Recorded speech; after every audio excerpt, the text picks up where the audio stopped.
and attendees to Los Angeles City Council's Planning and Land Use Management Committee's regular meeting. It is Thursday morning at 10 o'clock, and if we can begin our proceedings, Mr. Mejia, if you would call the roll. Yes, Councilman. Councilman Harris Lawson as chair. Present. Councilmember Bob Blumenfield. Blumenfield present. Councilmember Curran Price. Present. Councilmember Gilbert Cedillo. Present. And Councilmember John Lee. Present. We have a quorum, Council. Thank you. Full complement of members of the Planning and Land Use Committee meeting. I have a few things I've got to read off. As we begin the Plum meeting, we will first hear from the planning staff and committee members on any amendments to any agenda items. We will then hear from applicants and appellants on agenda items, and subsequently open public comment for 45 minutes for items on the agenda. Once public comment is closed, we will deliberate on the items on the agenda and move forward from there. So I will begin the meeting by asking our staff if there are any amendments to agendized items. Good morning, council members. Staff that we do not have any addendums that need to be notified or announced before. All right. Thank you so much. We confirmed from the planning department that there are no amendments. So we'll move forward, Mr. Mejia. We have a list of items that we want to put forward to continue. The first being item number 2. There will be a request. There is a request to continue that to October 15th. Do we need to read that into the record, or can we just act on it? Your preference, Councilman, if you want me to do a synopsis or proceed. Let's do a synopsis for the good of the order. Sure. Item 2, Councilman, the request is to continue to October 15th. This is an appeal. It's a CEQA appeal as to the adequacy of the environmental clearance, and it's for the construction of 4 small lot homes. And consequently, item 3, Councilman, again, a request to continue that item to November the 5th. That item is related with item 4. Number 3 contains 4 appeals, and the appellants are appealing the tract map. It's for 19 single-family dwellings located in CD3. Item 4, the interrelated item. This one contains 3 appeals, and it's as to the adequacy of the environmental clearance, the environmental impact report, again for 19 single-family homes in CD3. Item 5, Councilman, this is an appeal. It's located in CD14. The operator of the liquor store is appealing the condition, 2 conditions that were imposed by the zoning administrator as to the operation of the liquor store. And there is a continuance request for December the 3rd. And item 13, Councilman, this one again is an appeal as to the adequacy of the environmental clearance, the categorical exemption. It has to do with the issuance of a conditional use for the sale of beer and wine, and the request therein, it's located in CD8 to continue it to October the 15th, Councilman. That concludes the items requested for continuance.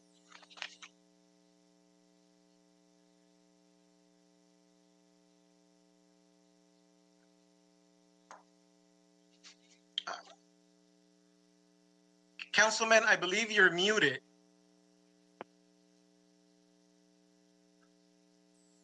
Wow, am I muted now? Can you hear me now? Yes. Okay, someone muted me. All right.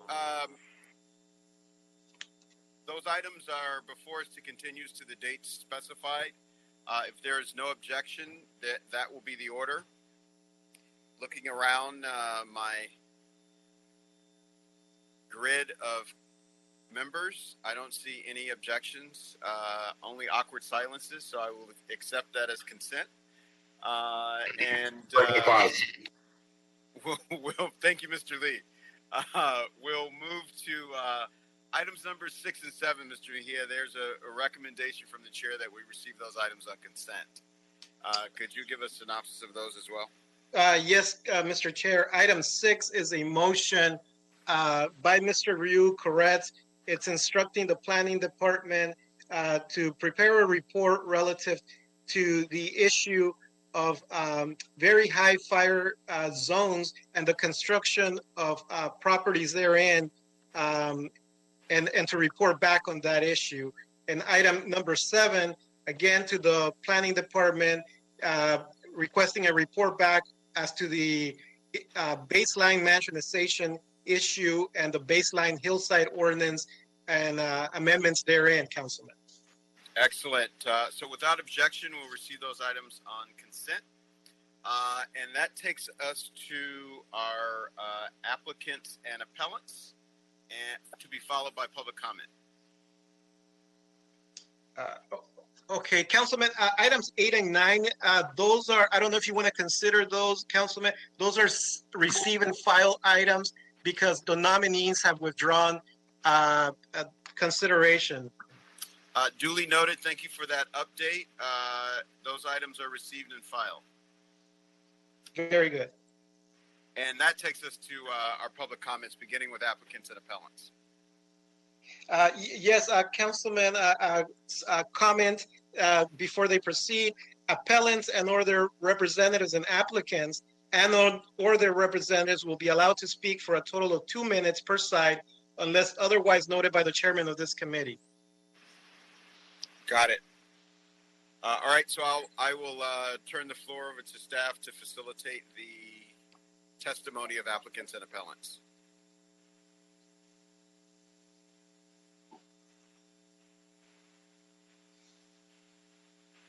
Item 10, applicant Marcus Vallejos. Please press *6 to unmute yourself and begin public comment.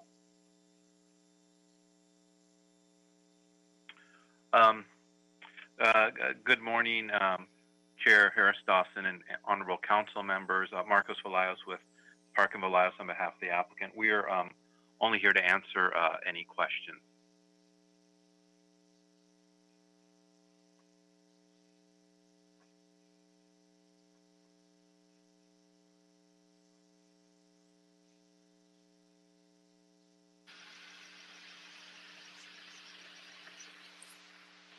Can I speak on behalf of council office on this? Sure, you may, but we were going to come to you at the Oh, point. I'm sorry. Okay. So I appreciate your eagerness in this regard. We should go to the next item.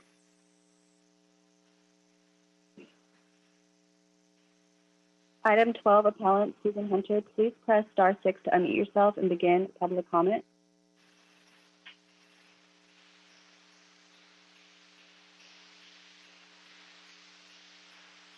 Susan Hunter.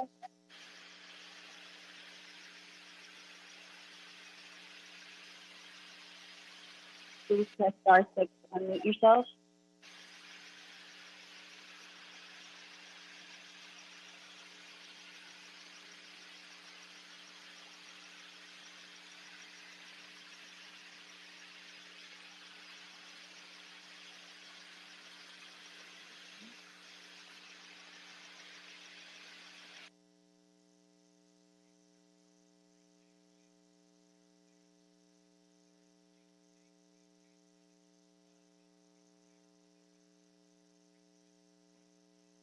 Item 12, applicant Daniel Friedman. Please press *6 to unmute yourself and begin your public comment on item 12. Yeah, hi, I was Daniel Friedman with Jeffrey Mingles, Butler, Mitchell on behalf of the applicant. I'm actually hoping Matthew Hayden who can speak for the 2 minutes, and I will jump in as necessary, who should be on the line. Okay, thank you.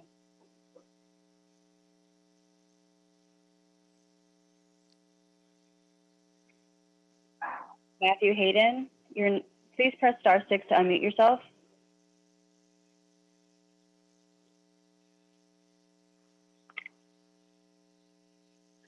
Good morning. Can you hear me? Good morning. We can hear you. You have 2 minutes. Thank you. Good morning, honorable council members. Thank you for the opportunity to speak this morning. I would just like to, share some very quick background for this project. It's a project that has a long, complex history. It's an application that dates back almost 5 years ago from 2016. And, there's a lot of things to consider. But I think the important points to present to the committee today for consideration on this appeal are: the project was originally approved by the planning staff. It required a director's determination for site plan review. The project fully complies with all of the zoning standards, and there is no deviations or adjustments or variances that are required. It is a redevelopment of the existing property to provide a new hotel to the community to serve the area. And in that regard, the property is very well situated. It's just 200 feet north of the Walk of Fame. It's 1,500 feet from Hollywood and Highland, and will be a very good project for the entertainment needs of the community in the future. It's difficult to think about that in the current times, obviously, but we need to look past what's in front of us to a time when the city will be back and this property can serve the area. One of the early issues that we identified with this property from the very beginning, obviously, is the fact that there was existing tenants on the property. It was something that we always fully committed to in terms of, complying with relocation requirements, to working with the tenants to trying to make this work. And one outcropping of the long time is that they've had a lot of notice and awareness of the fact that the property will be redeveloped. It's odd that, we're providing hotel needs when the city has such a need for housing, but this site has some very unique factors with its zoning. We looked at trying to do a housing project. There was actually plans that were developed in many meetings, but unfortunately the zoning does not allow the property to be redeveloped because there are queue conditions that limit the residential density. Additionally, the CRA plan further limits it. But it does, oddly enough, expressly allow hotel uses. And I think because of the location, it's well situated and it is planned for hotel use. That said, we have identified a relocation package for the tenants, and we've worked with them to provide additional assistance, additional relocation services, and above and beyond what was required. And it was referred to as the gold standard by the Area Planning Commission, who considered the appeal on the project. I would just conclude then by saying that we support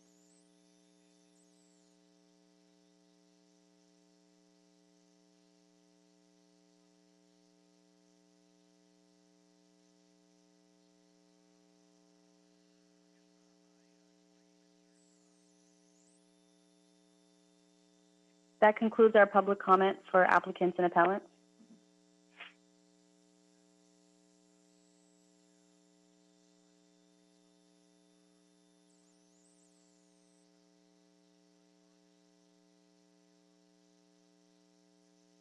And that concludes our public comment for applicants and appellants.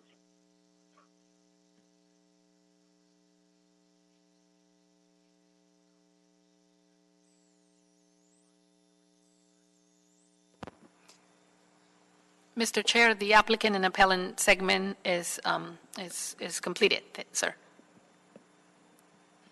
Thank you. That takes us to our public comment on agendized items. If we could proceed with those. Councilman, would you like me to read the instructions before you proceed? Yes, Mr. Chairman, at the discretion of the Plum Chair, a total of 45 minutes has been designated for public comment on all items, and once that time comes to an end, no further public comments will be heard. Members of the public who would like to offer public comment on the items listed on the agenda should call 1-669-254-5252 and use meeting ID number 161-644-6631, and then press number sign. Press number sign again when prompted for participant ID. Once admitted into the meeting, press asterisk number 9 to request to speak. During the public comment, city staff will call on members of the public by the last 4 digits of their phone number. Once the caller hears that the last 4 digits of their phone number, they are automatically unmuted and should be ready to speak. Once the caller is ready to speak, he or she must state their name and the items they are calling to speak on. Failure to do so will result in the call being muted and subsequently disconnected. Members of the public wishing to speak on one agenda item only shall have an opportunity to speak for 1 minute. Members of the public wishing to speak on more than one item shall state that and shall be allowed to speak for a total of 2 minutes. This concludes the comments, Council.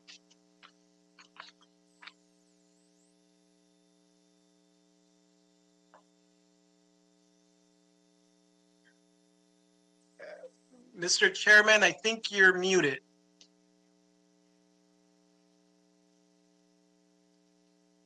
Right, so we're going to public comment, so.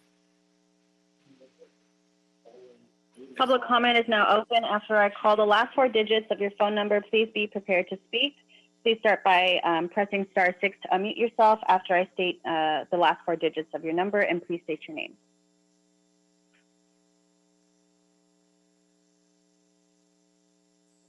Caller 1506, please press *6 to unmute yourself. 1506, please state your name and the item you'd like to speak on. Hello, my name is Diana Coronado, and I'd like to speak on 2 items, item number 6 and item number 7. Thank you. You have 2 minutes. Good morning, Chair and Council members. Again, my name is Diana Coronado. I'm speaking on item 6 related to the Hillside Construction Regulation Supplemental Use District Ordinance Amendment. I'm here on behalf of the Building Industry Association, an organization focused on building housing for all. BIA and its members are deeply committed to fire safety and mitigation throughout the entirety of the home building process. We want to address some of the language referenced in the motion. This item is written in a way that alludes to a reduction in construction hours by increasing HCR SUD areas would result in better fire safety protection. This is worrisome because it suggests that being near construction presents some type of fire risk. We do not have data that daytime construction results in a high fire threat, increases the risk of fire danger, or results in fires. We would be interested to see the information that was used to make these determinations. The motion also suggests concerns related to ingress and egress challenges which is now being mitigated through current construction practices. Additionally, if this motion were to pass, it would limit the hours of exterior construction work, hindering protection, project completion, and hurting the home building process, construction jobs, and the local economy. We ask that the relevant city departments weigh in to provide insight on how this motion would increase fire safety and what are the best strategies to reach that goal. We hope to work with the city on this. The next item I'll be speaking on is item number 7. Again, my name is Diana Coronado with the Building Industry Association. Item number 7 is related to mansionization. We understand that this motion seeks to reduce mansionization of single-family homes. We can appreciate the concern to appropriately match existing housing stock to maintain the unique integrity of neighborhoods. However, the motion as written presents concerning language as it seeks to cap the size of single-family homes and establish new regulations for all single-family residential zone properties. Potentially banning the construction of new single-family homes is a significant overreach in trying to address the issues related to mansionization proliferation.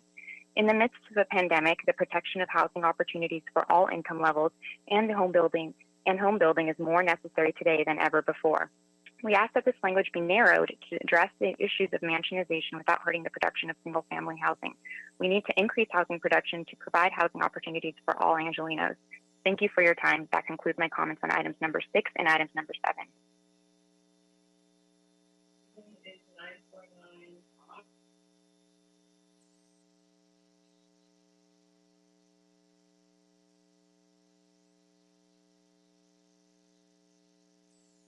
Okay, she's on. Yeah. Caller 8612, please press *6 to unmute yourself. Hi, my name is Max Kleinman. I am calling from Hollywood about item number 12. Thank you. You have 1 minute. Thank you. Yeah, I just would like to speak in opposition to turning this building into a hotel. In this time of housing crisis, we do not need to be displacing people, sending them from a situation of stability into a situation of instability, which tends to only lead in one direction these days, and that is onto the streets. I live in Hollywood. We have seen lots of new hotels go up over the last few years, some enormous, some boutique. I do not think right now is the time to be tipping the scales in that direction in terms of gentrifying the neighborhood and, forcing the lower income tenants out to make way for hypothetical future tenants. I would rather ensure the future for the families that are there and for the families that will move into that housing in the future as well. Thanks for your time. Thanks.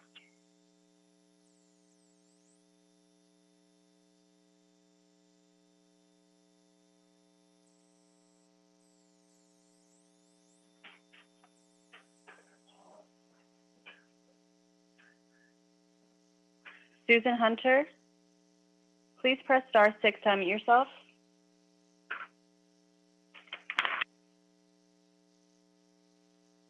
For Casey Madron, please press *6 to unmute yourself. Hello, can you hear me? Yes, we can hear you. Okay, first off, I want to protest the way this meeting is being handled. This is ridiculous. I don't understand how come the project applicant rep gets to speak and both appellants are somehow shut out of the public comment first. I have to send email to the city just to get to speak during a plum hearing when when my appeal is being heard. Secondly, I'd like to say this project does not qualify for a categorical exemption. Approval of the project would not, in order to qualify, the project would not result in significant effects related to traffic, noise, air quality, or water quality. That is not true. It will result in effects related to air quality and traffic. That's laid out in submissions sent to the city with data supporting it.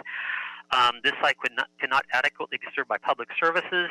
It's currently not served by the LAPD adequately because the crime rate in Hollywood for Part 1 crimes is 25% above the citywide average. And the crime rate for Part 2 crimes in this reporting district is actually 15 times higher. That's from the city of LA, 15 times higher than the citywide average. So it's not being adequately served by police services. Also, in addition to that, it's not being properly served by waste services because the city isn't complying with AB 939. We're completely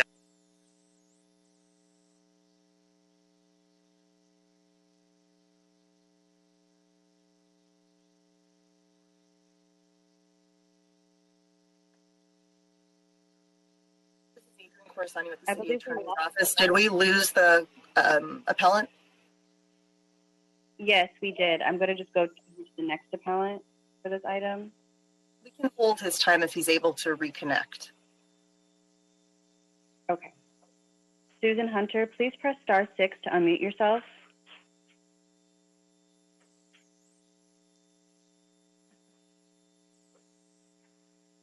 Susan Hunter? Can you hear me now? We can hear you now. This meeting is beyond outside of Robert's Rules of Order. I was intentionally muted by the meeting host every single time. Appellant speaking has already been closed. We don't have a legal standing to even speak now. So I don't know how you think that this is public speaking. I want to know when this meeting is going to be rescheduled. I just want to clarify. I want to know when this meeting is going to be rescheduled so that we can actually figure out the technology, because it's not okay to close the appellant section and then say you're going to open up again. You muted us. Absolutely not okay. This meeting has to be rescheduled. You're beyond violations of Robert's Rules of Order. She is speaking as an appellant, so she's going to get her full 2 minutes, and this will qualify as appellant's hearing. You've already closed the appellant. You can speak as the appellant now. You people already closed the appellant. You don't know how to run the technology. If you can't hold an actual public hearing, then you have to reschedule, and when you can figure out the technology to actually hold a public hearing, you've already closed it. Ms. Hunter, you can call back in the general public comment and comment on our handling. No, I'm in it as an appellant. Hold on. As if you want to comment on the use of the technology, which there are fair criticisms for, the appropriate time to do that is during your general public comment. You are now on for appeal. You have 2 minutes. I want to make sure you get all of your appeal items in. I do not want you to be shortchanged. So if you could move to the content of your appeal at this time, I think you will be better served, as will the public. My appeal comment is that A, this meeting is in violation of Robert's Rules of Order, and therefore any findings coming out of it will have to be rescheduled for a later time. Secondly, this project doesn't meet the exemption threshold under CEQA because there is a traffic impact from going from 0 parking to over 200 stalls on a non-arterial local standard street. We need to have a full EIR to look at the impact of having this many cars on a small street, as well as the full cumulative impacts on the surrounding community for the loss of our housing, because we don't need to lose any housing right now under COVID. And I don't want to hear from the applicant's representative that they have gone above and beyond for the tenants when the operator is a bad operator who uses racial slurs against them, bullies them, takes away their stoves, has a laundry list of HSID violations, and does not need to be rewarded with a hotel that we do not need during the time of COVID, because we don't need to lose our housing. And it's unconscionable that we're even having this discussion right now. Thank you for your time.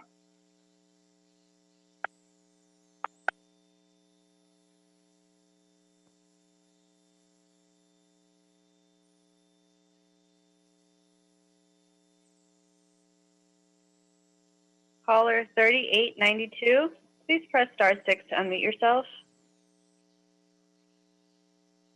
Caller 3892, please press star 6 to unmute yourself. Public comment. Hi, can you hear me? Yes, we can hear you. Which item would you like to speak on? Item number 12, please. Thank you. You have 1 minute. I'd like to echo the last caller and say that I'm opposed to the building at 1612 Whitley. Echoing everything that was just said, the owner of that building has been illegally trying to evict all of the residents there for years by going into their building without notice in the middle of the night, trying to take away their stoves in a move that takes advantage of a loophole to move their stoves into hot plates. There are 70,000 vacant hotels right now in Los Angeles. Payments on hotels are 16% of those loans are more than 30 days late, up from less than 2% than before the pandemic. I'm not sure what makes you think that a slumlord is going to be making his payments on a new boutique hotel when you're about to evict over 40 low-income Angelenos from their rent-controlled apartments. Shame on you for even considering this.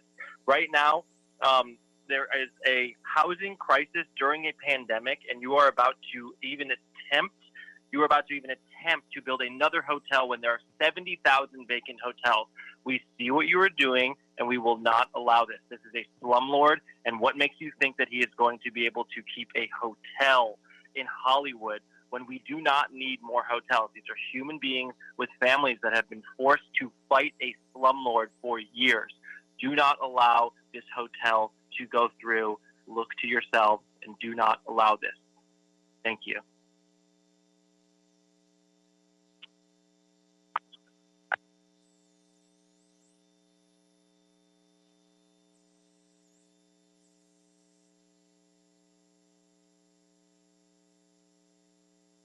Casey Madron, can you please press star 6 to unmute yourself? You can give your public comment now. Thank you for allowing me to speak again. Mr. Harris-Dawson, you are so generous in allowing the appellant to speak at this hearing. I'm not sure where I left off. I would like to echo Susan Hunter's comments in saying this hearing is ridiculous. I can't believe the city can't pull this together properly. I believe I was making comments about solid waste and how the city is already out of compliance with AB 939. This project will still be out of compliance with AB 939, so the hotel will not be properly served by public services. I want to just say first, Mr. Hayden seems to imply there are no tenants at the property. There are tenants at the property. There are low-income tenants there who need to be close to transit, and approval of this project will evict them from their homes.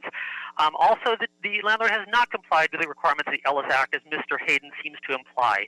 He has actually tried to force the tenants out through a variety of illegal means. I can't believe the city has already approved this, and that we have to appeal it twice. This is insane. We have 40,000 people living on the street. That's a 14% increase since last year, and you actually have approved a hotel that will displace 40 rent-stabilized units. Thank you.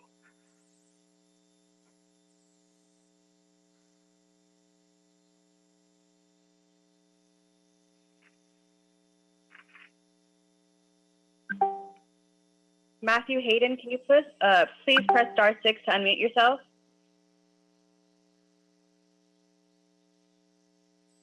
Adrian Corsani, City Attorney's Office. I believe Matthew Hayden already spoke during the applicant's time to speak. He didn't get his full time. As long as appellants and applicants have equal time. Yes, I'm here. There's another member of our team who has also requested to speak. Our legal counsel, you had him on it for a moment. Is he allowed to speak right now as well? If the applicants have exhausted their entire time to speak, he can speak as public comment for the minute that each member of the public has. So I have to leave that to the we clerk didn't get we didn't get our 4 minutes. I had 2. The appellants had 2, and 2 is 4. So I believe that we have 2 more. As long as the clerk can confirm that. I just want to be clear that everybody's getting equal time. Understood.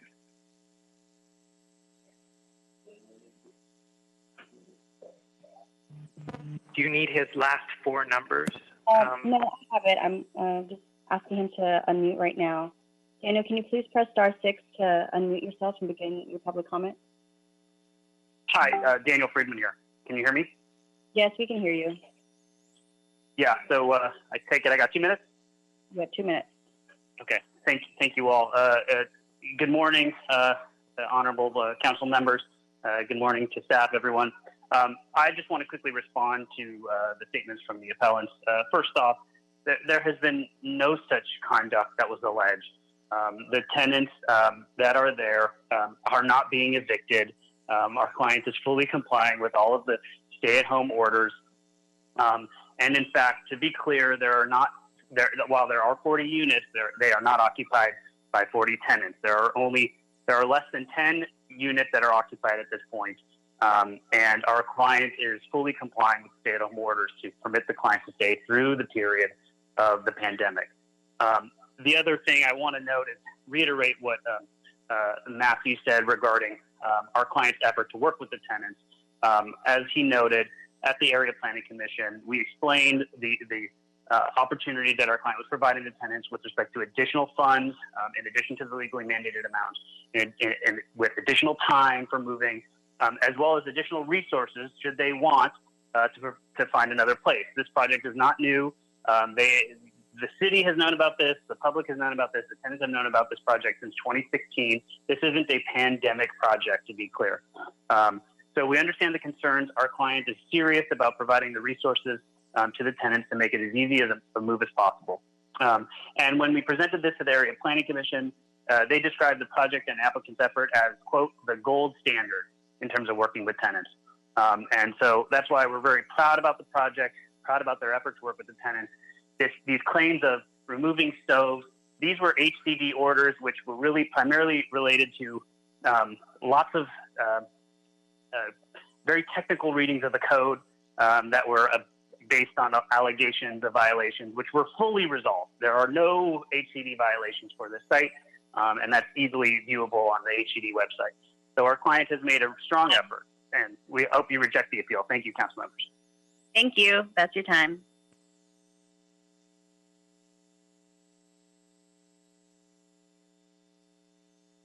Caller 3892, please press *6 to unmute yourself and begin public comment. 3892. Hi, Eric Chevron, CD13. Really interesting committee hearing we have here, letting the appellants respond directly to comments. It's pretty cool. We have a discussion here. Claiming that this hotel is a pre-pandemic project, what planet are we on? We live in 2020, our current reality. There is a pandemic happening. Just because you approved this 5 years ago doesn't mean we have to keep approving it now. Why do you think you need to have a hotel still built when no one is going to come there? Read the LA Times article, Hotel Tsunami. No one is coming to hotels anymore. No one wants to stay in hotels. This is not okay. And to be slandering current occupants of an apartment by saying that their accounts of a landlord harassing them in the middle of the night are untrue. Shame on you. Shame on you. There's evidence of this. This is all true. Saying that they get the gold standard of moving, how dare you make people move during a pandemic? This is their home. No. Caller 6554, please press star 6 to unmute yourself. Caller 6554, please press star 6 to unmute yourself.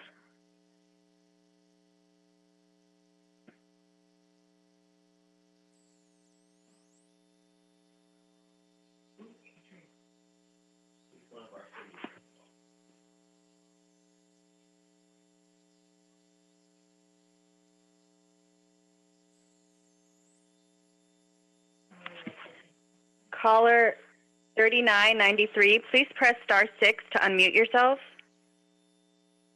3993. Hello, can you hear me? Hi, we can hear you.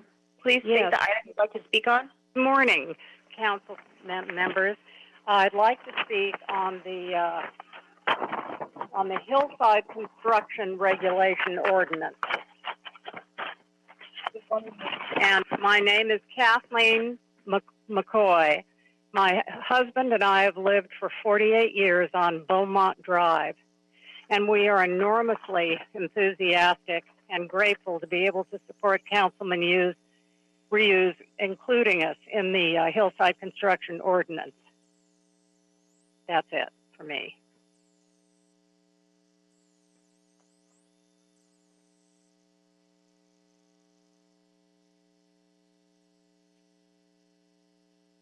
Caller 1534, please press star 6 to unmute yourself to begin public comment. Caller 1534. Good morning. I am calling about item 6 related to the hillside construction regulation. My name is Chelsea Campbell. I live on Beaumont Drive, and I support this motion. I just wanted to say thank you for helping to fix this omission. That is all. Thanks.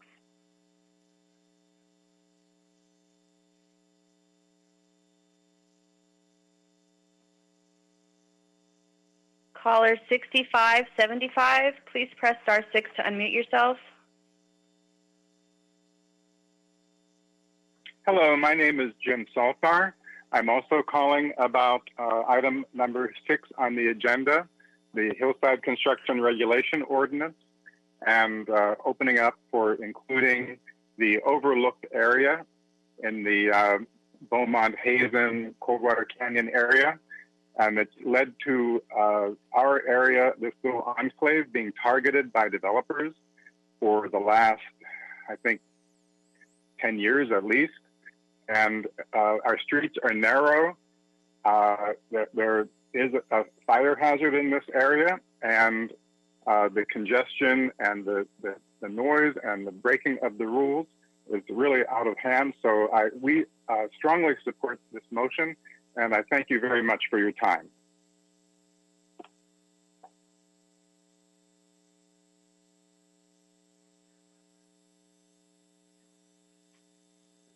Caller 0465, please press star 6 to unmute yourself. Hi, my name is Barry Blumberg. I'm calling about item 6 as well. I live on Beaumont Drive. We fully support this measure and our inclusion, which has been left out for far too long. And I will go one step further and saying we really hope that this will be enforced, because we have a lot of people that have built in the neighborhood in the last few years that seem to ignore the already existing regulations. So thank you for your support.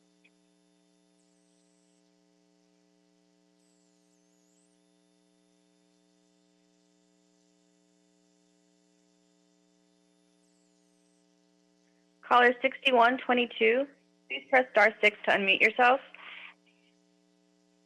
Caller 6122.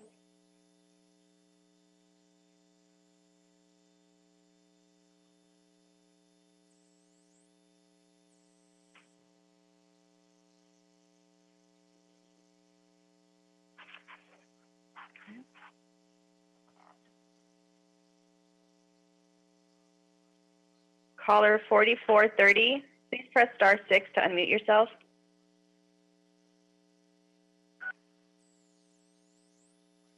Hello? Hello? Yes. Please state the My name is Elliot Megdal. I live at 9221 Hazen Drive. Everybody hear me? Yes, we can hear you. That's great. We have lived and fought for our neighborhood for quite some time now to protect it from the intrusion of development, and we were assured that certain provisions would be implemented and maintained, that there wouldn't be the congestion and the amount of traffic construction work going on in our area when one project was approved and then another project approved. And needless to say, that has gone that's gone sideways. There are more cars parked on Hazen and Beaumont than there.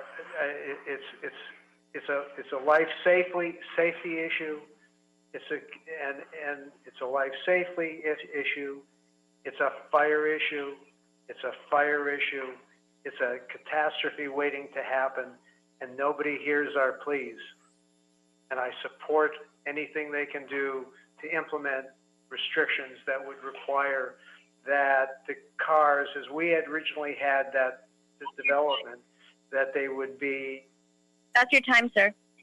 Okay, thank you very much.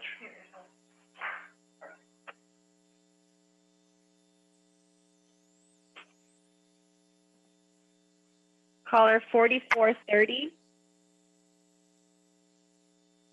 4430, can you please press star 6 to unmute yourself?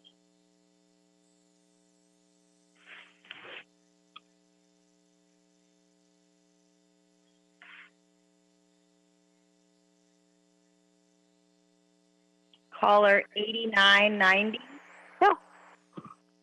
Hello, can you hear me? I can hear you. Sorry, I'm actually handing out water to unhoused residents right now, so it's a little hectic. Yeah, I want to call. My name's Nicole Plesha. I'm calling on all items in public comment. Give me a minute. Thanks.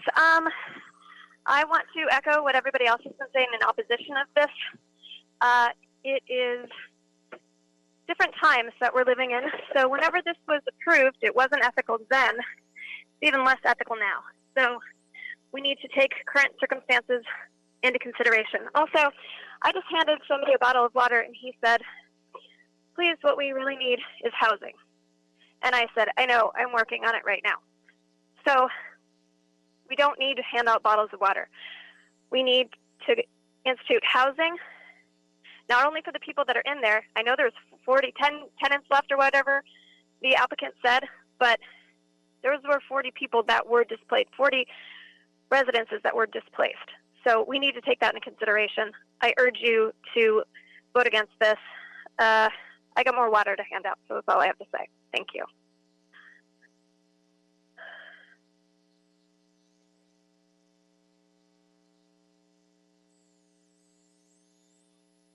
Caller 8990. Can you please press star 6 to unmute yourself? 89. Oh, okay. I did. Can you hear me? Yes, we can hear you. Please. Oh, hi. Okay, thank you. Item 6 and item 12. Quickly, item 6, I support that motion, and I'm grateful to our council member, David Rue, for calling attention to the very high fire severity zone, especially in light of the fact that they're giving 70% density bonuses in our very high fire severity zone, where only 35 is allowed for TOC projects. So hopefully that will stop. Item number 12, I live in the neighborhood. The families in the Whitley Avenue apartments, 40 RSO units with nearly 100 people living in them. And they were at all of the neighborhood council meetings that the hotel project was presented by the same gentleman who presented 1850 Cherokee, where the people were evicted illegally and wound up homeless living in cars, and the city approved that hotel conversion. When is the loss of our RSOs going to stop for hotels? The mayor's RSO ordinance was to protect RSOs and keep families in their homes. It is not working as long as hotels are exempt and that is all that is being built in CD 13, and hotels are what are wiping out RSOs and tossing our families out into the streets in the midst of the worst homeless crisis in the country. It is unseemly to approve this hotel. We have about 5 hotels going up within 2 blocks in the area already. To throw families out, the presenter said there's only a few tenants there. They have endured landlord abuse for years. They have fought like crazy to stay in there. That place was full when this all started. Some of them could not endure the abuse anymore. Thank you to the LA Tenants Union. Thank you to United Neighbors for Los Angeles for opposing this. They have worked so hard to keep these families in their homes. And now if the city approves it, you are saying it's okay to throw families out. They have kids in the area, schools they had to pull out and uproot. They had local jobs they had to quit, and they cannot afford to live anywhere in the area. These are our working class and working poor families, and the City of Angels is supposed to care about them. If you throw more of them out, if you get rid of more of our RSOs, if you destroy these families' lives, you do not care about them, and it is shameful. Thank you.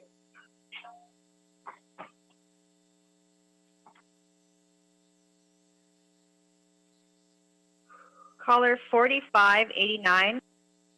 4589. Please press star 6 to unmute yourself.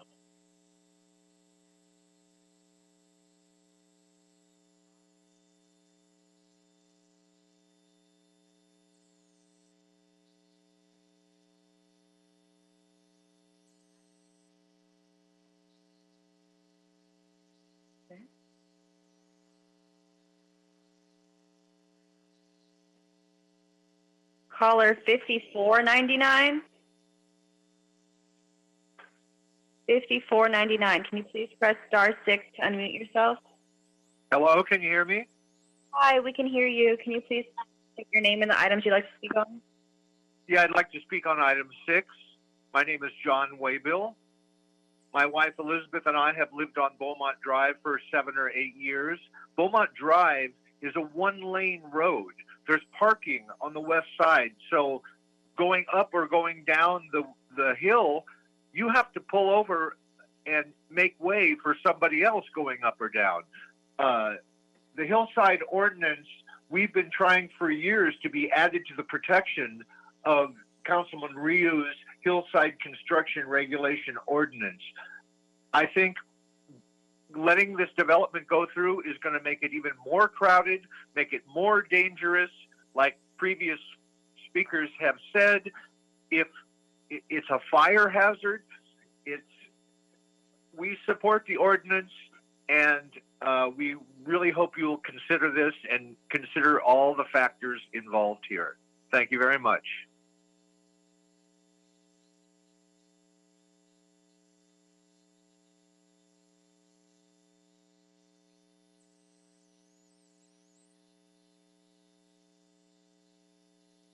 Caller 1949. Can you please press star 6 to unmute yourself?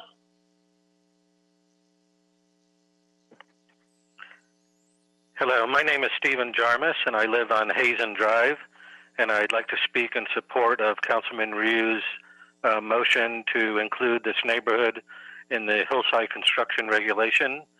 It's a tragedy that this area has not been included along with our neighboring areas, and I've lived in this on the street for 25 years now, and the amount of construction that has overtaken this neighborhood because of its omission as part of the hillside protection ordinance needs to be changed, and I strongly support Councilman Ryu's motion. Thank you very much.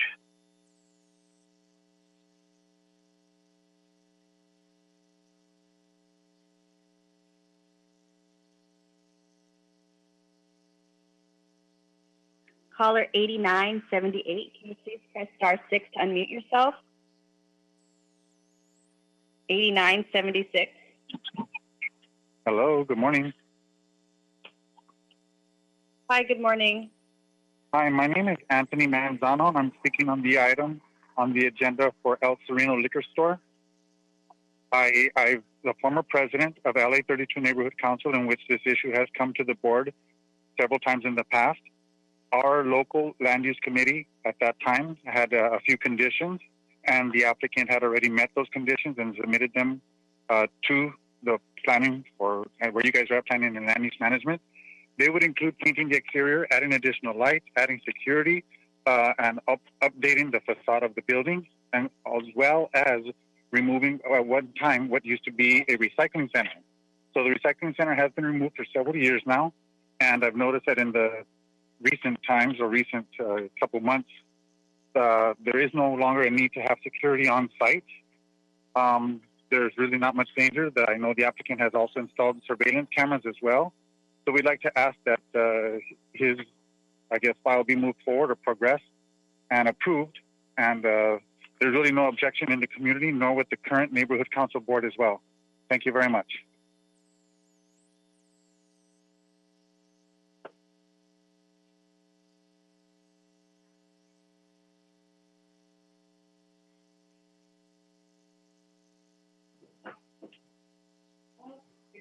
Caller 5935. Can you please press star 6 to unmute yourself? Hi, my name is Amy Adelson, and I'm calling to comment on item 6.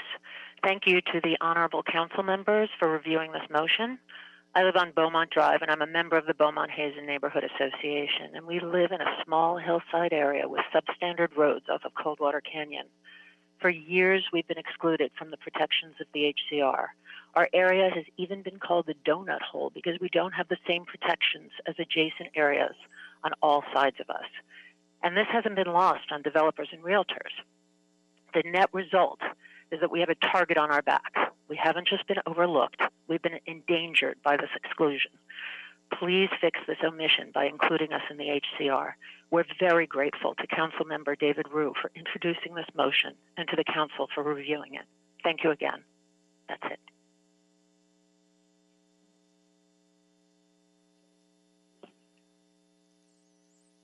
Caller 8619.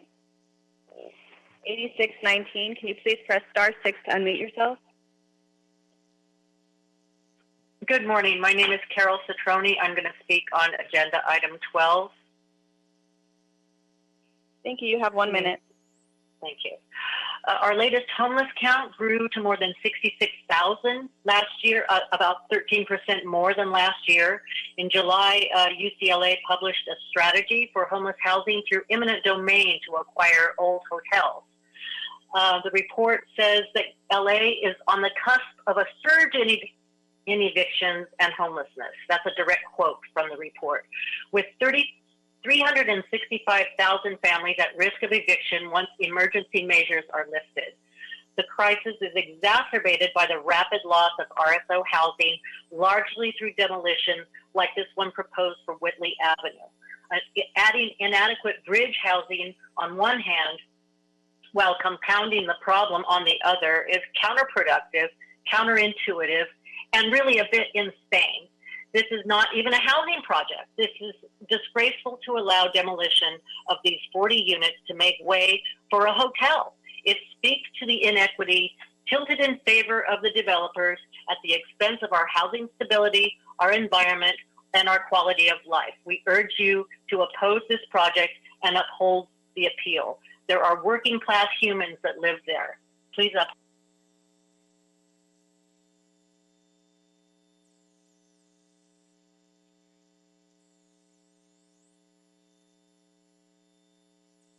Caller 1733. Please press star 6 to unmute yourself.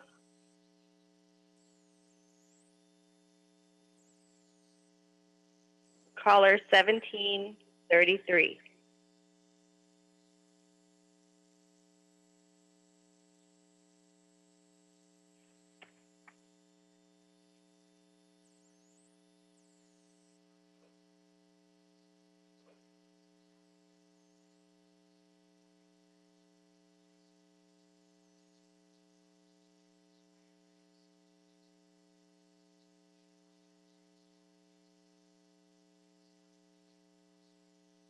Caller 2569.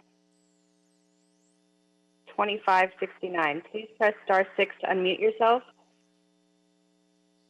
Hi there. My name is Jonathan Dalen. I'm a concerned citizen of Los Angeles and an avid hiker. I'm calling to speak about item 6. I'm in support of David Rue's work. I want this to pass. I found once I was up there and I was threatened by a construction worker. He wanted to take my picture and get my name. I also feel the management, an earlier caller talked about the mansionification of the area. Building a single family home to support housing? Give me a break. This is a mega mansion to support the uber wealthy, the 1%. 50,000 square foot homes? Give me a break. That's beyond mansification. That's flat out greed, and it's taking public space, quality of life in this beautiful city. So I just wanted to make a statement about that in support. Thank you.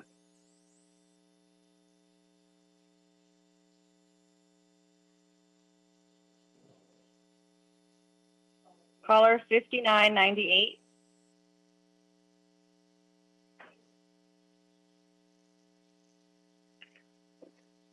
Hello, can you hear me? Yes.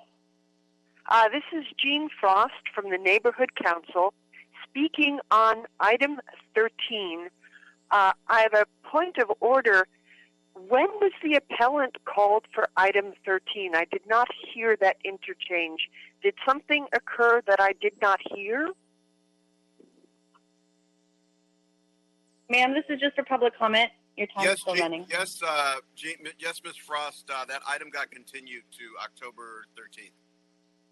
Oh, you know, one could not hear it by Zoom telephonically, so no one was aware who phoned in that it was continued. But thank you for that information. I urge the council members to support the appeal because it truly is an exception to exemptions because of the sensitive environment. And I will phone back on, did you say the 13th? I will phone back on the 13th. Thank you.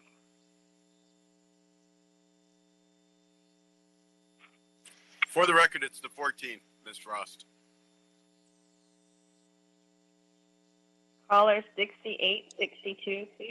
Star 6 to unmute yourself. Good morning, council members. My name is Steve Weiberg. I'm a resident. I'm speaking in support of both items number 6 and 7. I'm a resident of Coldwater Canyon for nearly 2 decades. I'm a member of Franklin Coldwater Canyon Neighbors and founder of something called Hillsides Against Hadid. Again, I speak in support of Council Member Rue's motion to extend the HCR overlay to the Coldwater Canyon neighborhood all the way to the Beverly Hills border. We filed a written public comment, so I don't want to reiterate everything in there. But basically, our neighborhood is now under attack by developers who've begun to destroy our hillsides, decimating wildlife habitats and threatening public safety by building massively out-of-scale homes. One particular developer is somebody named Mohammed Hadid. He's fairly notorious because he's been convicted of multiple building code violations in connection with other projects, including building without permits, violating stop work orders. Notwithstanding such criminal convictions and building code violations and a torrent of litigation resulting from that project, Hadid has been given building permits to build a 78,000 square foot monster house in Lower Coldwater Canyon, just north of the Beverly Hills border and adjacent to Franklin Canyon. We've submitted pictures and diagrams and even drone video showing this just absolute monster. The only reason that Hadid was allowed to build a hotel-sized property in our neighborhood is because we have a target on our back, just like other callers have said. The target results from our neighborhood being inexplicably left out of the HCR overlay, which was already successfully protecting other neighborhoods in the area from builders like Hadid.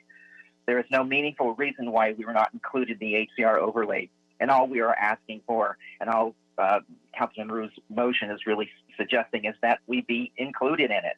It's a law that's already working and perfectly narrowly tailored to protect other vulnerable neighborhoods. With regard to item number 7, that's the building cap. The current baseline and hillside ordinance generally limit the size of new dwellings by way of a mathematical ratio comparing the size of the intended new dwelling versus the total size of the lot. A builder like Mohammed Hadid is able to skirt such ordinances because he's got 100 acres up in Franklin Canyon, so he can build.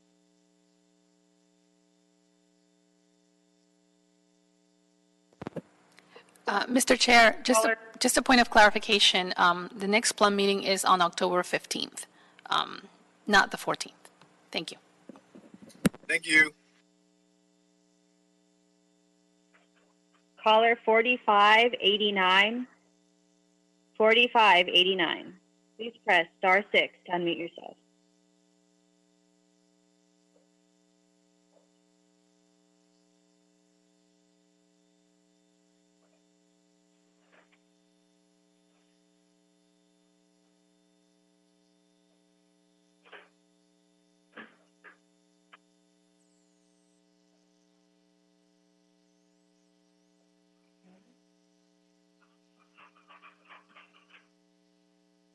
Caller 2466.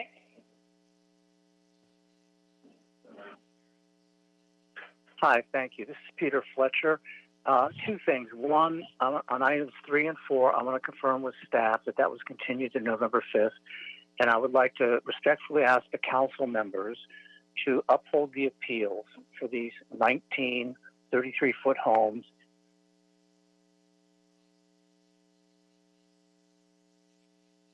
project that would destroy many protected California live oaks, would build 7 highly visible, oversized, unnecessary retaining walls, import 60,000 cubic yards of soil so that the developer can build flat pads that do not conform with the site, has a dangerous street location at San Feliciano Drive entrance, and disruption of wildlife refuge, forcing wild animals into the neighborhood.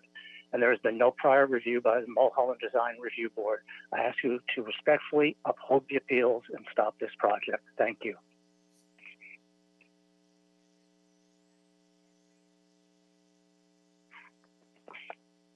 Chair, if you could just let them know this was, Mr. Fletcher, this was continued.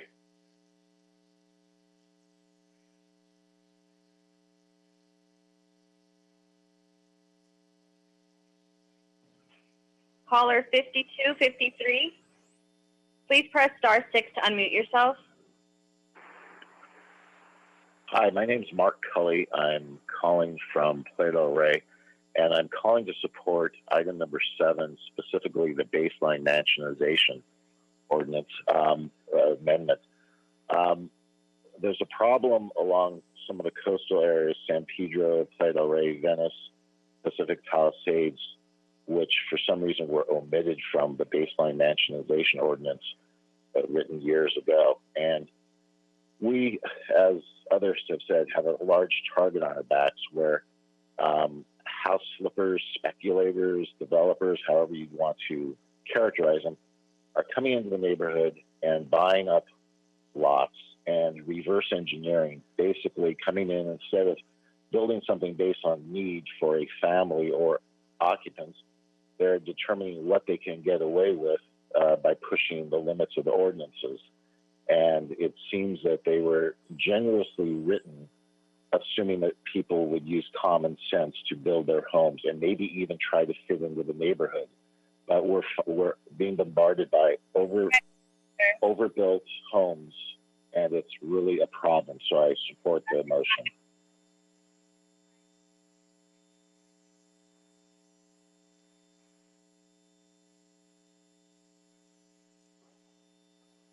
Caller 7188. Please press star 6 to unmute yourself. Hello.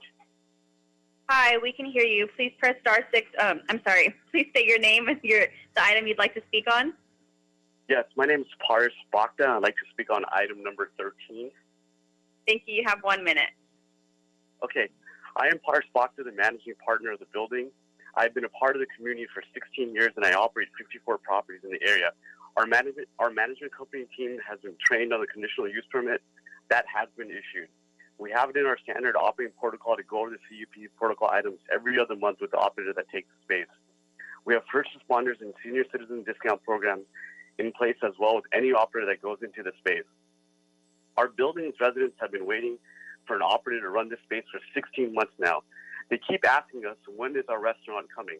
They have lost faith in us and pretty much now losing faith in the process. They have expressed their support in the past to you. It is causing substantial harm and damages to my building's overall performance. We have lost some residents due to this and are facing leasing issues due to this. Tremendous financial hardship is being caused by this abuse, and I don't know who is responsible anymore at this point to move this along. Please tell me who is responsible, because your silence is complicit.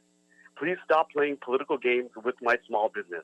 There's no other reason for a nearly 16-month delay to deny a frivolous appeal.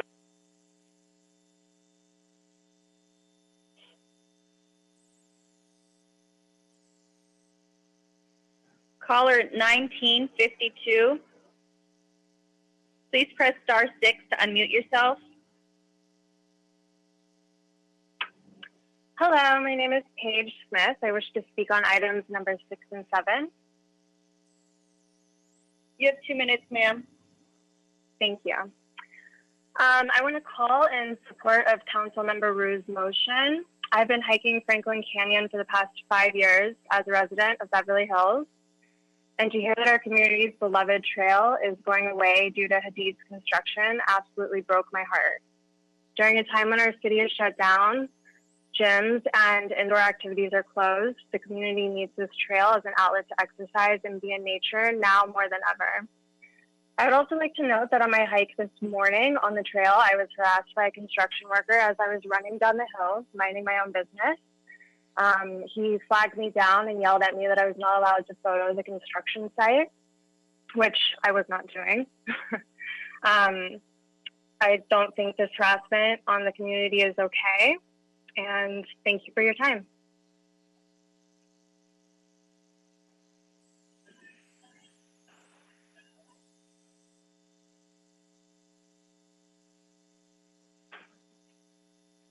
Caller 6534, please press *6 to unmute yourself.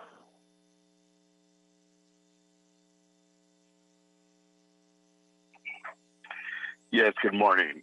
Can everybody hear me? Yes, we can hear you. Well, thank you. I'm calling on behalf of item number 13.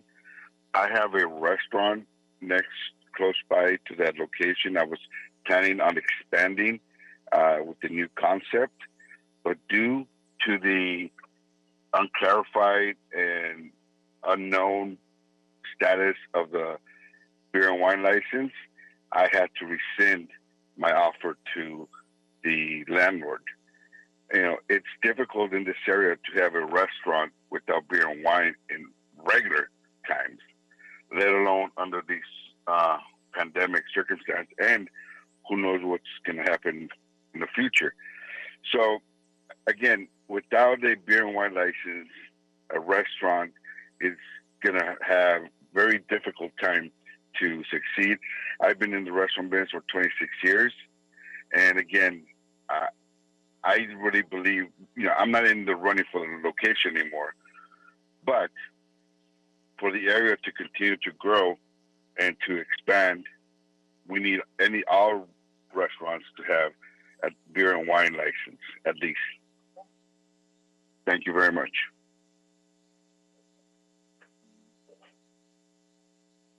Caller 8355. Please press *6 to unmute yourself. 8355. Hi, my name is Cynthia Costas-Cohen, and I'm calling about number 6. I live on Royalton, right off of Coldwater Canyon. Can you all hear me? We can hear you. You have 1 minute. Okay. Great. So I live right on Royalton, and years ago when Hadid purchased the land, he started taking down the entire mountain between Royalton, north of Royalton on Coldwater. And I kept calling. I called 2-3 times a day. There were no permits pulled, and he was building and destroying the mountainside. Now, years later, every time it rains, we have a mudslide. I am absolutely shocked that somebody who has violated the rules of building, does not do permits, is allowed now to build 78,000 square foot homes and take down the Hastings Trail. And I'm really, really against this and hope that we can all back Councilman Rue and stop this predator from destroying our home and our canyon. And we need to be under that ACR overlay. I'm done. Thank you.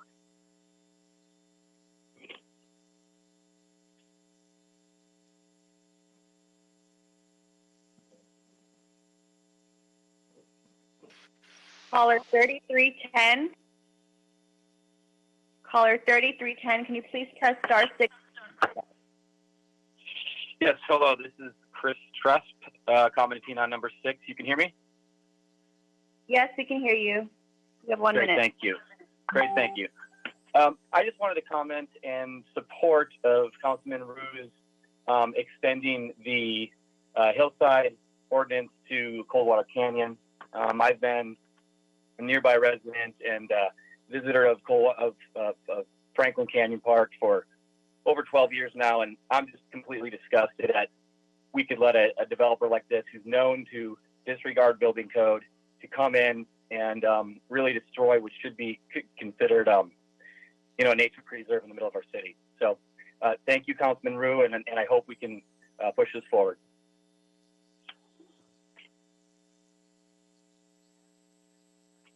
And that concludes our public comment.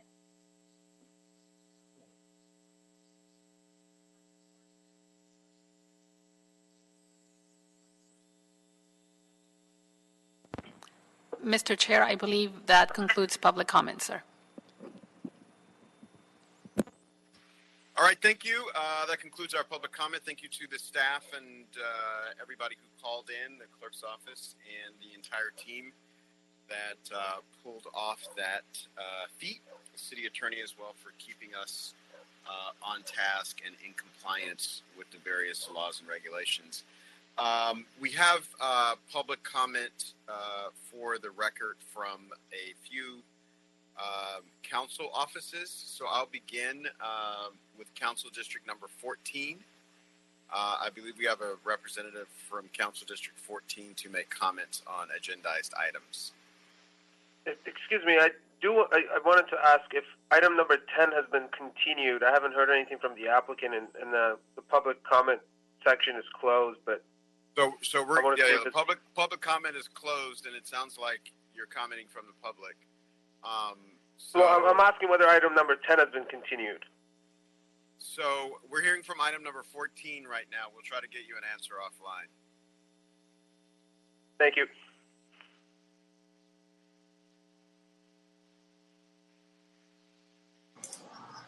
Yes, Mr. Chairman and members of the committee, the two items for Council District 14, the first one I believe has been continued to sometime in December. We support that.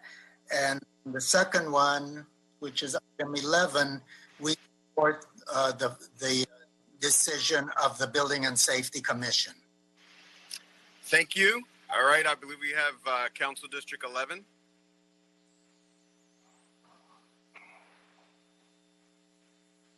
I think you're on mute, sir.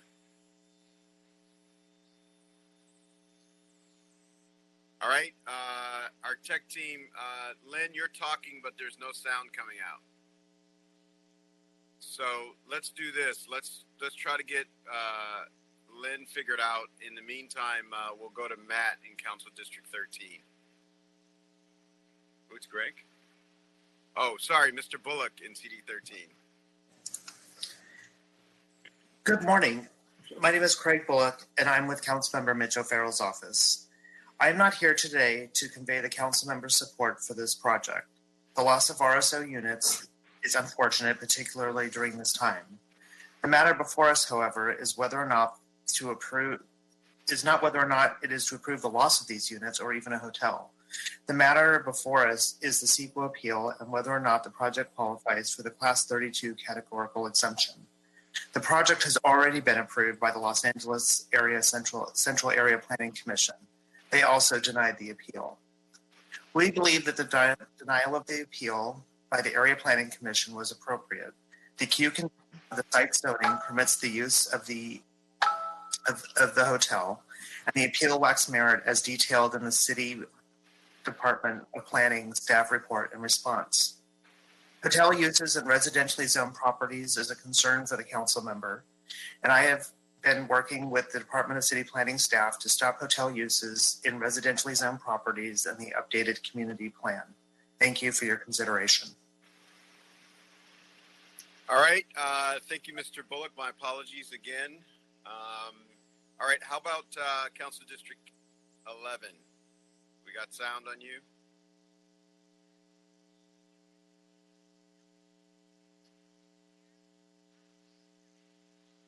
Hearing none, I think you might need to call back in, Lynn. While we're figuring that out, we'll go to Council District 4. Good morning, council members. Emma Howard, Director of Planning for Councilmember Rue. Thank you for this opportunity to comment. I'm hoping my sound is coming through. It looks like a little clear. Great. So I'm here today to talk about the council members' motions, items number 6 and number 7. First of all, I wanted to talk about the council members' suggestions on the Hillside Construction Supplemental Use District. Originally, the HCR was implemented as a pilot program. There are areas in Council District 4 and 5 that are currently under the Hillside Construction Regulation. I looked through the council record, and I believe there are also pending requests in Council Districts 1 and 11. And we have high demand for expansion in many portions of Council District 4. So what Councilmember Rue is proposing is that the Planning Department prepare recommendations in a report and map that show all areas that should be eligible as HCRs. The purpose of the overlay for the HCR in the LA Municipal Code says to establish procedures and guidelines in residential areas to impose more restrictive grading limits and hauling operations standards, thus reducing construction impacts. Nothing in the code actually states which hillsides should be eligible. And so as a result, council offices are singling out and adding hillsides one by one. I think there's a general need in the city, and the council member believes that we should distinguish in policy between the types of hillsides in our city. We've seen this come up in other code conversations. All hillside areas are one whole currently in the code defined as hillside areas, and that's defined by the topography. But within the hillside areas of our city, we see a wide range. Some of our hills are completely developed and adequately infrastructured. They have sidewalks, streetlights, sewers, standard width streets, and multiple means of ingress and egress. Meanwhile, other hillside areas in Los Angeles are characterized by a complete lack of some or all of these. Even though that's not part of the code, it's reasonable to assume the areas meant to be covered by the HCR should be those highly constrained hillsides in Los Angeles. Areas where too many trucks at a time pose a safety hazard for residents, areas where residents can't go for a walk or a drive during construction, and where too much construction at one time can make emergency services completely inaccessible. For these hillsides, the HCR would impose balance and give residents relief without making the projects unfeasible, and we've seen that in our pilot areas. They work so well that in other parts of CD4, when we get a challenging hillside project, the council member will generally request the developer voluntarily comply with the HCR, and everyone will tend to consider that a good idea. Right now, we have this citywide patchwork. Some areas in CD4s are just outside the HCR and have substantially similar impacts from construction. Therefore, the council member proposes we look at this holistically. Instead of each hillside council district nominating individual portions of our hillsides bit by bit, a citywide eligibility map, which would allow for public input and consideration, would update the HCR citywide in an all-inclusive measure.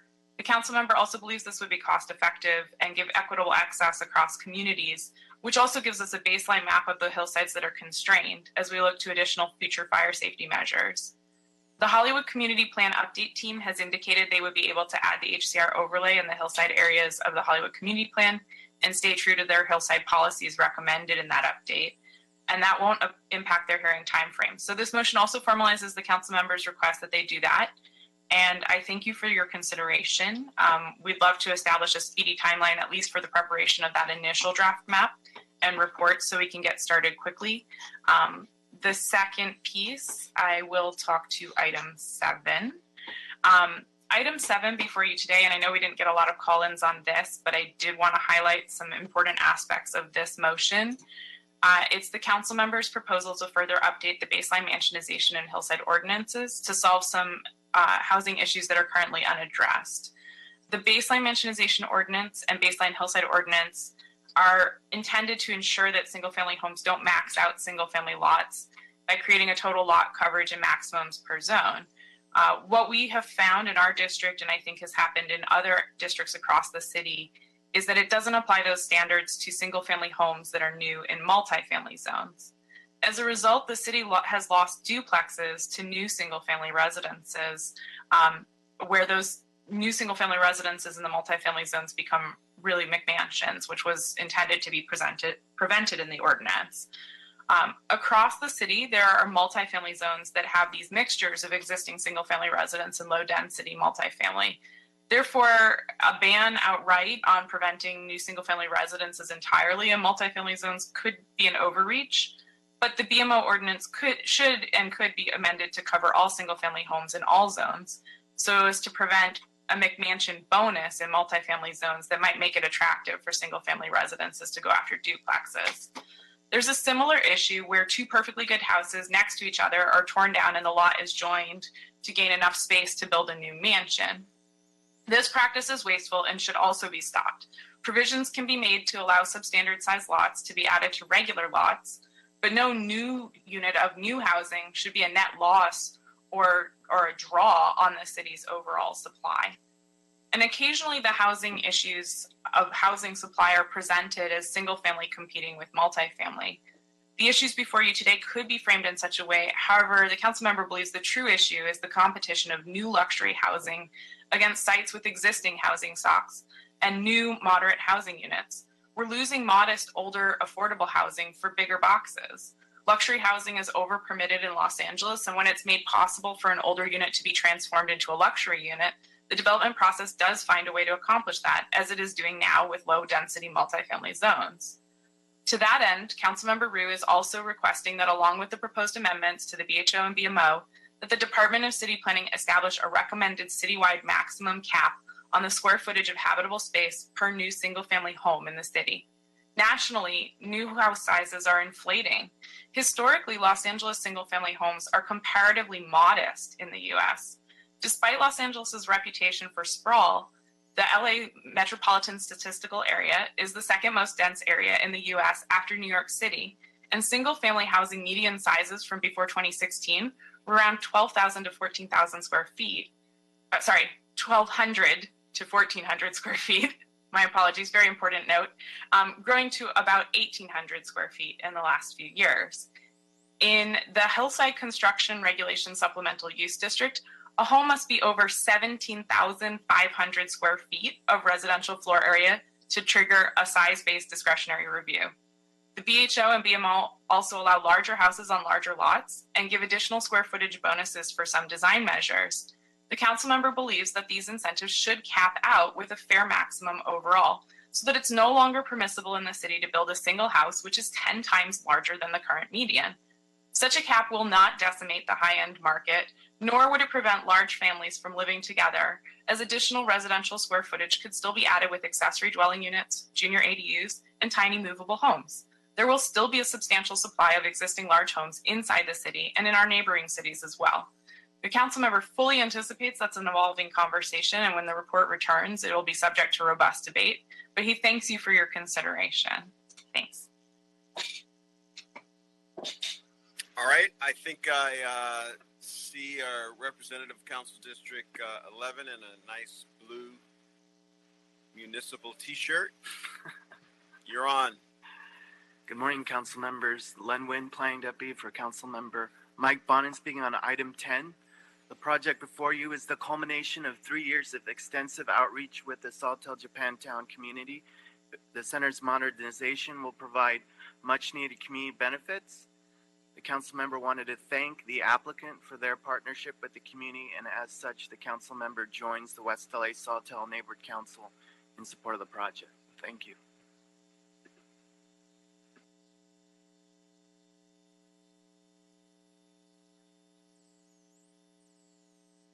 All right, Mr. Mejia, I want to thank everybody for their comments, both the public and the members of the council.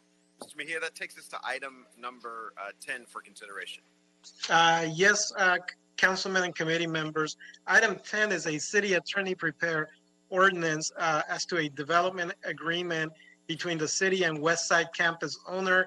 It's for the renovation of two existing 10-story office towers located in CD 11. All right, I believe we have a report from a member of the Department of City Planning staff. Ms. King might be such a person. Good morning, committee. Good morning, honorable committee members. Kathleen King with Planning. Before you is the development agreement between the city and Westside Campus Owner LLC. As noted, the development agreement is proposed in conjunction with the developer's plan renovation of two existing 10-story office towers located at 11355 and 11377 West Olympic Boulevard, for which entitlement approvals were granted in 2018. The agreement for this project has a 15-year term and is generally consistent with the city's prior agreements. Public benefits would include a new dog park, additional public parking and ride-sharing features, and funding for public transportation in a nearby public school. Planning staff is available for any additional questions. Thank you. Thank you. We've heard from Council District 11 on this matter. Are there any questions or comments, members? All right, seeing none, I'll move that we approve the city attorney. City Attorney's Office. Sorry, council member, for interrupting. I couldn't unmute in time. I just wanted to confirm that the whatever you're going to consider and approve is the most recent transmission from our office, which included an exhibit that corrected certain typos. So as long as the clerk's office can make a note that that's what you're considering and approving, I just wanted to note that for the record. Can the clerk's office confirm that notation? Yes, I will make that note. Excellent. So the notation has been confirmed. With that, I'll move that we approve the city attorney ordinance and find the project was fully assesses in the ERA certified on June 27, 2018. Is there a second? Second. Seconded by Mr. Cedillo. Without objection, that'll be the order. That takes us, Mr. Mejia, to item number 11. Councilmen and committee members, item 11 is an appeal relative to a Board of Building and Safety Commissioners approved haul route for the property located at 40324041 North Eagle Rock Boulevard in CD 14. All right. Having heard from Council District 14, the applicant and appellant on this, I believe we have a report from Department of City Planning staff. This is Jane Choi for the record. This was a haul route appeal, and I believe Dina Alkanawe from LADBS haul route or commission office is here to answer any specific questions. But I believe the appellant withdrew their appeal on this case. All right. Any questions or comments from members of the committee? If not, Mr. Mejia, as this appeal has reportedly been withdrawn, I'll move that we deny the appeal. Without objection. And sustain, Councilman, the action of the Board of Building and Safety Commissioners to approve the haul route, sir. Excellent. That'll be the order without objection. Thank you. That takes us to item number 12. Mr. Chairman and committee members, item 12 is a CEQA appeal as to the adequacy of the categorical exemption. It contains two appeals relative to the construction of 40 units, and the project is located, for the construction of a 156-room hotel, and the project is located in CD 13, Council. Excellent. Having heard from Council District 13, do we have a report from Department of City Planning? This is Oliver Neprin with the Department of City Planning. You have a written report from us, which is in the record, and otherwise we are available for any comments or questions you may have. Any questions or comments on this matter? Seeing none, I'll move that we deny the appeal filed by Casey Madron on behalf of United Neighborhoods for Los Angeles. Second. Excellent. And Susan Hunter of the Los Angeles Tenants Union. It's been seconded by Mr. Cedillo. Any discussion? Seeing none, Mr. Mejia, I see your lips moving, but I don't hear sound. Sorry, Councilman. Just to reiterate, denial of the appeals and also sustaining the underlying action of the Central APC approving of the categorical exemption in the project, sir. Excellent. Thank you. It's been seconded by Mr. Cedillo. Any objections? Seeing none, that'll be the order. That moves us to item number 1. Yes, item 1, Councilman, is Mr. Bertoni's weekly report. Excellent. We will turn it over to the esteemed leader of our mighty Department of City Planning, the one and only Mr. Vince Bertoni. Thank you, Chair Harris Dawson, members of the committee. Thank you very much. Just what I want to give the community an update on is we're hosting another one of our annual Planning 101 series. And this was launched about 4 years ago in 2017 to really help the everyday Angelino really understand the planning process better so that everyone can get in more engaged in their communities, how to shape the communities around them. These have been going on now, as I mentioned, for 4 years. We're offering training this year in 2 different topics: in project planning that relates to the development process, as well as community planning, as really getting involved in how we update our community plans. These information sessions will be repeated on 3 different days to help accommodate different schedules. We will also be, the information will also be simultaneously translated into Spanish each day. And so what's coming up in October, our project planning team will go through and walk participants through each step of the discretionary development review process. And then in November, our community planning team will explain what community plans are, how they're implemented, and how everyone can stay involved in the process. What's unique about this year is we've done this in partnership with the Department of Neighborhood Empowerment, and that is implementing a newly established training requirement for members of neighborhood council, planning, and land use committees. So this is something that was a result, I believe, of a motion from Councilmember Rue and CD4 is to really help to assist our neighborhood council members and the land use and planning committees to really better understand the planning process to help them really do their best at providing input on development. So these are all being done virtually, and we have over 1,900 people signed up this year. So we have a really huge turnout, so we're really excited about that. And that concludes my report. I'm happy to answer any questions or take comments. Any questions or comments? Thank you, Mr. Bertoni. Any questions or comments from members on that? How does that 1,900 number of signups compare to years prior? Good question. If Jenna Monterosa is still on, she may have that number off the top of her head. I think it's a much, much larger number. Yeah. I want to say that it was closer to 300 or 500 in the past, but Jenna, you may want to.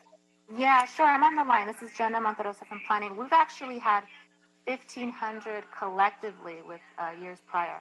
So this year alone is more than we've collectively done in the past. So all of the previous years added up to around 1,500, the previous 3 or 4. So this is more than everything combined in the last 4 years. Wow, impressive work. Impressive work. Well, thank you for that. We look forward to those results and getting more people involved in shaping the future and the reality of the built environment in our city. I see it looks like you have your hand up, Mr. Price. Yes, Mr. Chairman. Just a quick question. And great job, Vince. You had the department on this. How long is this the course? A couple of days, a couple of hours? What's the length of the program? Right. It is actually it's a program. There's project planning series. It's the same session over 3 different days. So, for example, project planning is going to be on October 13th, October 15th, and October 17th. That's for an hour. It's for an hour, 2 hours, 3 hours. They are an hour and a half each. So an hour and a half session over 3 different days for both of the programs. So project planning is in both project planning and community planning will be 3 1 hour and a half sessions over 3 separate days. So you have an option of which day to attend. And did we do any special outreach, or is it just sort of natural occurring interest? Well, we do a lot of outreach on this, and maybe Jen, if you could talk a little bit about the outreach we do on this. Sure. Yes, we've sent out to a list of local CBOs that we've been in contact with. We always send out information through our Department of Neighborhood Empowerment, and they do also assist with sending that out to their networks. We promote these in our alliances as well. And in fact, at our most recent meeting with Plan Check, Mayor Garcetti also was able to help promote these. So I think we've done a good job. We're going to continue to promote up until the very last minute. It's very easy to register. So I think we've done a good job, but we'll continue to promote this out. Thank you. Excellent. Thank you, Mr. Price. Any other questions or comments from members? All right. Seeing none, we'll thank Mr. Bertoni for his report and receive and file item number 1 without objection. With that, Mr. Mejia, can you confirm that that concludes our business for today? Mr. Chairman, this concludes the meeting for today. Excellent. With that, we're adjourned. Thank you so much, everybody. Thank you, Mr. Chair.